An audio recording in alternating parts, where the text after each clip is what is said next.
Bueno, pues mi historia empieza sin duda con mi carrera profesional. Yo trabajé en la IBM de México durante 33 años, en los cuales recorrí todo tipo de posiciones. Empecé sobre todo en ventas, ¿no? Muchas veces la gente dice en ventas es en donde se hacen las carreras, conociendo al negocio, entendiendo lo que pasa con el negocio. Y muy rápido de ahí salté a múltiples posiciones, a la dirección de marketing, a la dirección de comunicaciones, a la dirección de recursos humanos, la dirección de estrategia, la dirección de ciudadanía corporativa.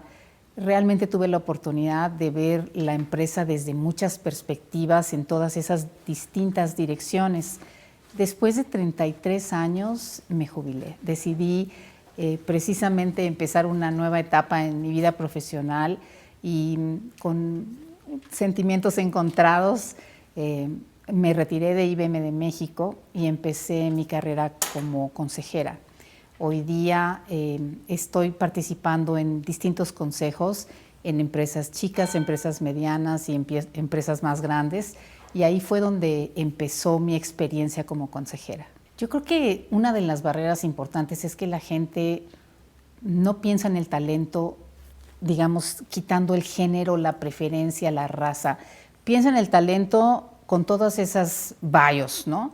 Y yo creo que una primera barrera es pensar en el talento, específica y exclusivamente en el talento. Y de esta manera, hombres, mujeres, blancos, negros, chaparros, altos, o lo que sea, va a poder funcionar para la empresa, ¿no?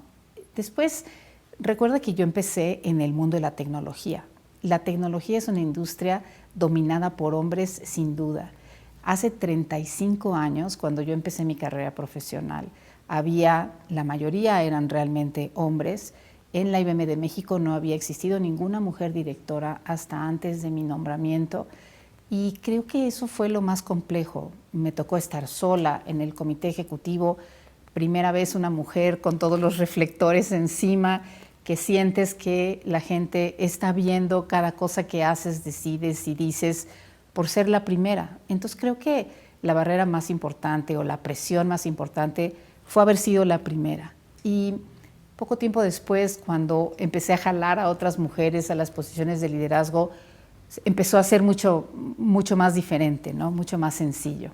Yo creo que uno empieza su carrera de consejera una vez que tienes una expertise en algo, ¿no?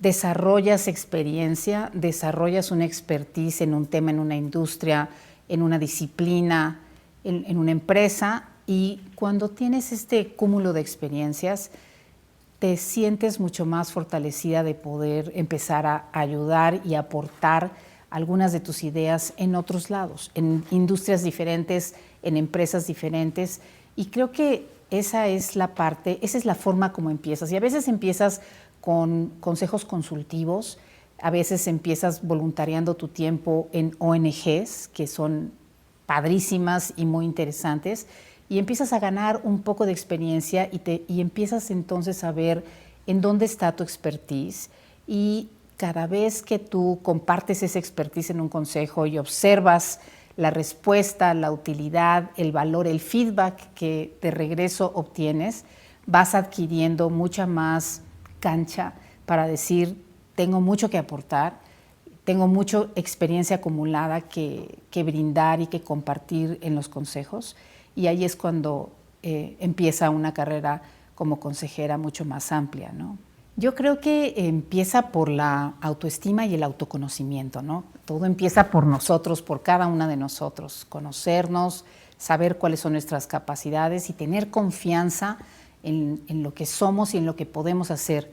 Evitar esa vocecita que todo el tiempo te está autocriticando y haciendo boicot, para tener confianza. Después hay mucho hoy día de flexibilidad y de adaptabilidad. Yo te comentaba hace un rato, yo pasé por ventas, por marketing, por comunicaciones, por recursos humanos, por ciudadanía corporativa, por estrategia. Y durante todos esos puestos ejecutivos que tuve en esta empresa multinacional, siempre además fui responsable de la relación de IBM con las universidades. Y toda esa gama tan diferente de cosas, trabajé en la división de producto trabajé en la división de servicios y entonces tener todas esas ópticas tan diferentes y tener esos cambios continuos y esas nuevas oportunidades en mi carrera profesional me dio la oportunidad de ejercitar la flexibilidad y la adaptabilidad. Y yo creo que ese es una capacidad muy importante que hoy tenemos que tener frente a los cambios que estamos viviendo en el mundo de hoy, capacidad de adaptarte, capacidad de ser flexible, y también de ahí deriva otra tercera, que es la capacidad de autoaprender. Bueno, voy a esta nueva área, conozco menos de esta área y me pongo a estudiar, investigo, hago un network, entiendo cómo es el ecosistema alrededor de esa nueva área, me meto, conozco gente, me conecto, escucho y de muchas formas aprendo, autoaprendo acerca del nuevo tema y lo voy dominando y voy empezando a conectar algo que ya sabía de otro tema con algo que estoy aprendiendo de este nuevo tema.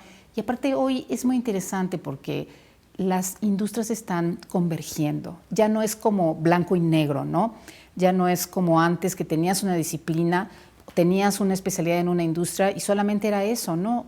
La tecnología y los nuevos modelos de negocio nos están invitando a ver cómo, al contrario, la suma de múltiples disciplinas, la suma de múltiples industrias ha creado nuevos modelos de negocio, nuevas plataformas que no existían antes y cosas que en una disciplina no pensaste que iban a suceder, hoy están sucediendo. La tecnología toca todas las disciplinas, marketing, finanzas, bueno, legal, abogados, médicos, ingenieros, sin duda. Entonces, es como me tocó desarrollarme en una industria que es transversal, que toca todas las disciplinas, que está reconvirtiendo todas las industrias y creo que aprender de eso, saber de eso es fundamental. Absolutamente conté con el apoyo de otras mujeres.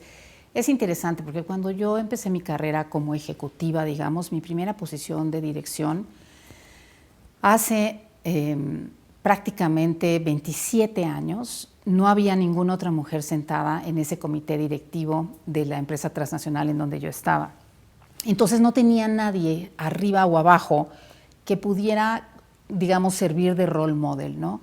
Lo más cercano que tenía eran las mujeres en la corporación y ahí empecé a tener los primeros role models y a ver a las primeras figuras femeninas que tenían posiciones importantes y ahí empecé a entender que no tenía yo que copiar el estilo masculino de mis colegas hombres con quienes todos los días yo trabajaba y que tenían estilos diferentes, que podía mantener mi personalidad y mi esencia de mujer en un rol de liderazgo copiando otros estilos que veía fuera de México. Entonces mis primeros mentores y mis primeras mujeres, digamos, que me dieron coaching fueron mujeres en la corporación, mujeres en Latinoamérica, en otros países que ya tenían esas posiciones y después cuando yo empecé a jalar a otras mujeres y empezamos a tener otras directoras sentadas en la mesa del comité ejecutivo, fue todavía más sencillo porque entre nosotras obviamente nos dábamos retroalimentación, nos apoyábamos, nos ayudábamos. Mi experiencia siempre ha sido en trabajar con mujeres muy positiva. Siempre encuentro que nos apoyamos, que tenemos muchas cosas en común que compartimos, estilos de trabajo, objetivos, prioridades, la familia, y entonces tenemos como una forma de conectarnos diferente que nos ayuda muchísimo en el trabajo. Yo siempre he tenido la fortuna de recibir un montón de apoyo, no solamente de esas mentoras que conocí, digamos, en el camino, pero también de las mujeres en mis equipos de trabajo. He tenido equipos de trabajo con mayoría de mujeres por circunstancias de la vida y porque el talento lo he visto y lo he encontrado en mujeres. Y ese trabajo ha sido maravilloso, han sido equipos que se apoyan, equipos que hasta el día de hoy mantenemos una amistad increíble, ¿no? Que trascendió más allá de solamente el campo profesional porque hubo esa conexión y hubo esa afinidad de intereses, de objetivos y de estilos. La otra habilidad blanda importante tiene que ver con la comunicación asertiva, Porque puedes tener todo este conocimiento y toda esta experiencia, y si no tienes la capacidad de hacer empatía con otras personas, de escuchar, de aprender a leer a otras personas, de tener esta inteligencia emocional que te permite desarrollar otras formas de comunicarte y de conectarte con la gente, probablemente no vas a ser tan exitoso, ¿no?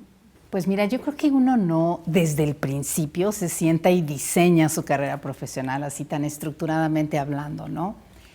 Pero viéndolo hacia atrás, me parece que sí hay un par de elementos que son claves para poder hacer eso bien. El primero y más importante de todos es alinear esa carrera profesional a las etapas de tu vida. La vida tiene etapas diferentes. Cuando estás estudiando en la universidad, recién sales de la universidad, recién empiezas una pareja, empiezas a formar una familia, empiezan a crecer los hijos. Los hijos pequeños son distintos de los hijos medianos, de los hijos más grandes, de los adolescentes, de los casi adultos, de los papás que van envejeciendo. ¿Ves? Entonces hay muchos elementos en la vida que impactan, digamos, tu proyecto de vida y que van conformando los distintos retos. Cuando tú piensas entonces en tu carrera, me parece que lo importante es, en primer lugar, estar en una empresa que ofrezca oportunidades y que esté convencida del valor de la diversidad y de la inclusión. Una vez que eso es así y la empresa empieza a ofrecerte oportunidades, es tener la asertividad de seleccionar aquellas que van con tu etapa de vida.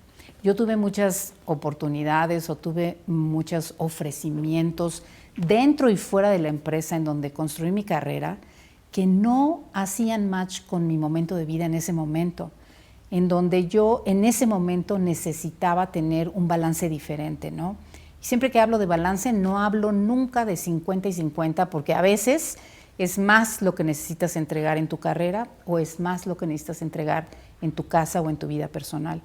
Siempre me aseguré de que afortunadamente teniendo ahora sí que oportunidades constantes, seleccionar aquellas que compaginaban más con mi etapa de vida. Entonces, ¿qué es lo que pasa en ese marco? Hay que tener muy claro qué es lo que es primero para ti. Hay que tener mucha claridad en qué es lo que tú quieres lograr en cada etapa de la vida. Y entonces, con eso en mente, tener la asertividad de ir seleccionando y diciendo que sí a aquellas oportunidades que mejor empatan y que mejor te permiten tener una integración de tu vida y de tu trabajo, ¿no? No es negociable no tener políticas de inclusión y diversidad en una empresa. Es absolutamente indispensable. Tengo un estudio súper interesante que me encantaría compartir contigo, en donde dice, cuando las mujeres representan entre el 30 y el 39% de la fuerza de trabajo de una empresa, existe un 6% más de probabilidad de que haya una mujer como directora general. Si existe equilibrio de género en la fuerza de trabajo de la empresa, o sea, 50% de hombres, 50% de mujeres, la probabilidad de tener una directora general es del 15% o más. Cuando las mujeres son predominantes, es decir, que suman a lo mejor el 61% o más de la fuerza de trabajo, la probabilidad de tener una mujer como directora general es del 22%. Es muy interesante, ¿no? Conforme más haya mujeres, más probabilidad de tener una mujer. En otras palabras, cuando se ha alcanzado un equilibrio de género en la fuerza de trabajo, es decir, que ninguno de los dos sexos representa más o menos del 40%, ni menos del 40% ni más del 60%, las mujeres tienen más probabilidad de estar representadas en los puestos ejecutivos, ¿no? Otro dato interesante de este estudio es que cuando hay una mujer como directora general, aumenta en un 30% la probabilidad de tener otras mujeres en puestos claves. Y finalmente, en este estudio también habla de que cuando existen estas políticas de igualdad de oportunidades, de diversidad y de inclusión, existe, o más bien aumenta en un 35% la probabilidad de que haya mujeres en puestos claves. Si no existen, no tienes esa probabilidad, ¿no? Y yo tenía otro dato aquí importante que decía que empresas en donde hay por lo menos 30 o 35% de mujeres en los consejos tienen mejores resultados financieros.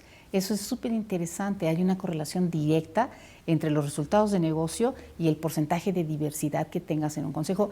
Y además es obvio, ¿no? Porque en un lugar en donde todos piensan igual y todos vienen desde la misma óptica, pues no hay lugar a la innovación, no hay lugar a otras distintas perspectivas, ¿no?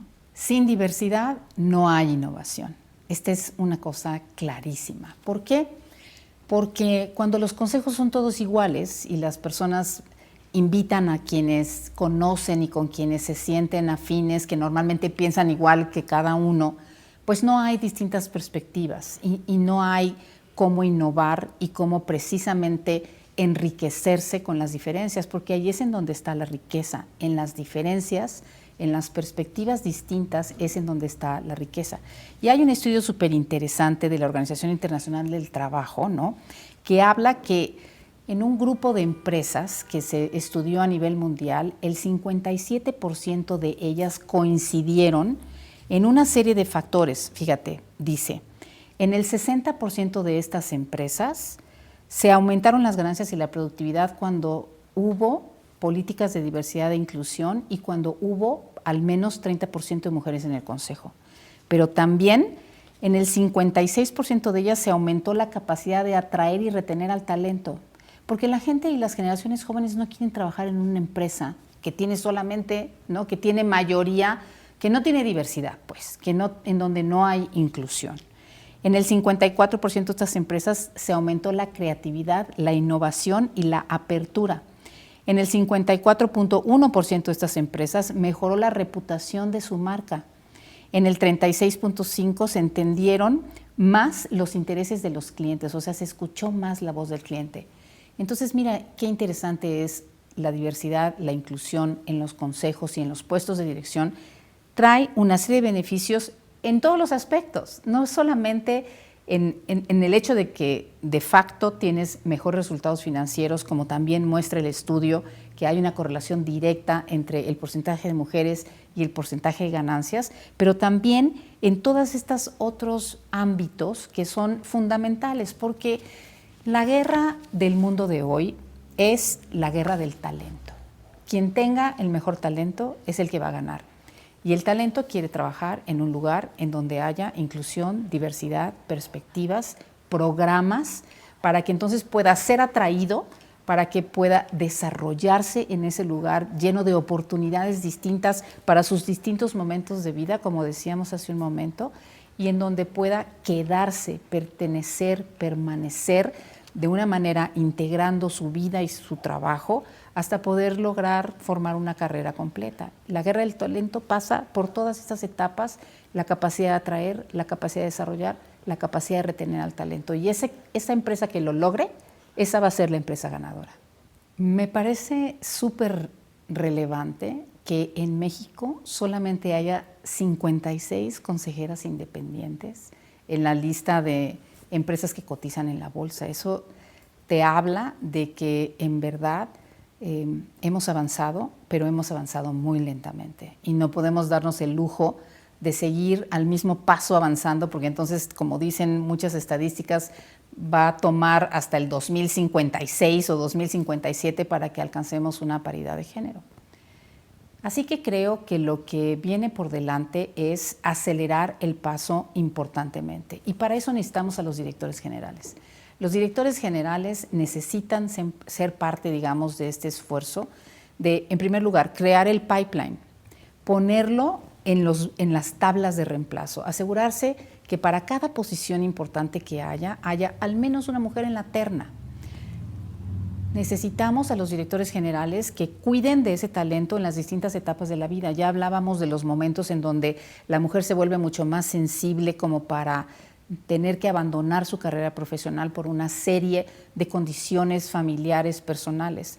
Necesitamos al director general permanentemente dando seguimiento al pool de talento, asegurando que sea visible, que tenga la oportunidad de las distintas asignaciones, que se pueda desarrollar y foguear para que llegue a alcanzar los puestos de dirección. Lo que creo que tiene que pasar en México es que tiene que unirse digamos, la empresa, las universidades, las instituciones y los directivos, hombres y mujeres, para poder acelerar el paso, porque México se merece tener mucho más diversidad en sus consejos, en sus empresas, porque nos merecemos tener empresas más exitosas, más innovadoras, más diversas e incluyentes para la sociedad. Identifica mujeres exitosas, acércate a ellas, ten siempre un mentor, un hombre y una mujer. Hazte visible, participa en todas las iniciativas de las oportunidades que te rodeen, en donde se pueda ver tu trabajo, en donde puedas aprender, en donde puedas aportar valor. Expresa continuamente a dónde quieres llegar. Ten claro lo que quieres y lo que no es negociable. Elige siempre empresas que reflejen tus valores.